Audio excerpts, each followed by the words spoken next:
ಆದ್ರೆ ಮಕ್ಕಳಿಗೆ ಮೇಡಮ್ ಯಾಕಂದ್ರೆ ಅವ್ರು ಹುಟ್ಟುವಂತ ಇವಾಗ ಬೇರೆ ಜಾತಿ ಅಪ್ಪ ಅಮ್ಮ ಇದ್ದಾಗ ಹ್ಮ್. ಸೊ ಅವ್ರು ಹುಟ್ಟುವಂತ ಮಕ್ಕಳಿಗೆ ಯಾವ ಜಾತಿ ಬರುತ್ತೆ? ಅದು ನಮ್ಮ ಹಿಂದೂ ಸಮಾಜದಲ್ಲಿ ಪುರುಷ ಇದು ಇರೋದ್ರಿಂದ ಅಲ್ಲಿ ನಾವು ಗಂಡನ ಜಾತಿನೇ ಹ್ಮ್ ಹುಟ್ಟೋ ಮಕ್ಳಿಗೆ ಹಾಕ್ತಾರೆ. ಆದ್ರೆ ಹೆಂಡತಿ ಜಾತಿನ ಚೇಂಜ್ ಮಾಡೋಕ್ಕಾಗಲ್ಲ. ಹ್ಮ್ ಅದು ಹುಟ್ಟಿನಿಂದನೇ ಬರೋದು, ಅವಳು ಅದೇ ಜಾತಿಲೇ ಇರ್ತಾಳೆ. ಎಕ್ಸಾಂಪಲ್ ನಾನು, ಹ್ಮ್ ನಮ್ಮ ಹಸ್ಬೆಂಡ್ ಬೇರೆ ಬೇರೆ ಜಾತಿ. ಹ್ಮ್ ಅವರು ಲಂಬಾಣಿ, ನಾವು ಮರಾಠಿ ನಾಯಕು. ಹ್ಮ್ ನನ್ನ ಮಗಂಗೆ ಲಂಬಾಣಿ ಬರುತ್ತೆ ಬಿಟ್ರೆ ನನ್ನ ಜಾತಿ ಏನು ಚೇಂಜ್ ಆಗಿಲ್ಲ, ಹಾಗೇ ಇರುತ್ತೆ. ಹ್ಮ್ ಹ್ಮ್ ನಮ್ದು ಒಂದೇ ರಿಸರ್ವೇಶನ್ ಕ್ಯಾಟಗರಿ ಇದ್ರು ನಮ್ಮ ಜಾತಿ ಚೇಂಜ್ ಆಗಲ್ಲ. ಮಗನಿಗೆ ಮಾತ್ರ ಹ್ಮ್ ತಂದೆ ಜಾತಿ ಬರುತ್ತೆ. ಹ್ಮ್ ಹಾಗಾಗಿ ಅದು ನಮ್ಮ ಧರ್ಮದಲ್ಲೇ ಇಲ್ಲ, ಆ ಕಾನ್ಸೆಪ್ಟೇ ಇಲ್ಲ. ಹುಟ್ಟಿದ ರಕ್ತದಿಂದ ಬಂದ ಜಾತಿನ ಬದಲಾವಣೆ ಮಾಡೋದಕ್ಕೂ ಸಾಧ್ಯ ಇಲ್ಲ.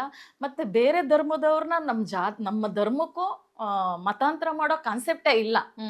ಹಿಂದೂ ಯಾಕೆಂದ್ರೆ ಧರ್ಮದಲ್ಲಿ ಇಲ್ಲ. ಧರ್ಮದಲ್ಲಿ ಆ ಕಾನ್ಸೆಪ್ಟೇ ಇಲ್ಲ. ನಾವು ಬೈ ಬರ್ತ್ ರಕ್ತದಿಂದಲೇ ಜಾತಿ ಧರ್ಮ ಬರೋದು ಅಂತ ನಾವು ನಂಬಿರೋ ಧರ್ಮ ನಮ್ಮದು. ಆದ್ರಿಂದ ಅದು ಗಂಡನ ಹೆಂಡತಿ ಜಾತಿನ ಚೇಂಜ್ ಮಾಡೋಕ್ಕೆ ಆಗೋದಿಲ್ಲ.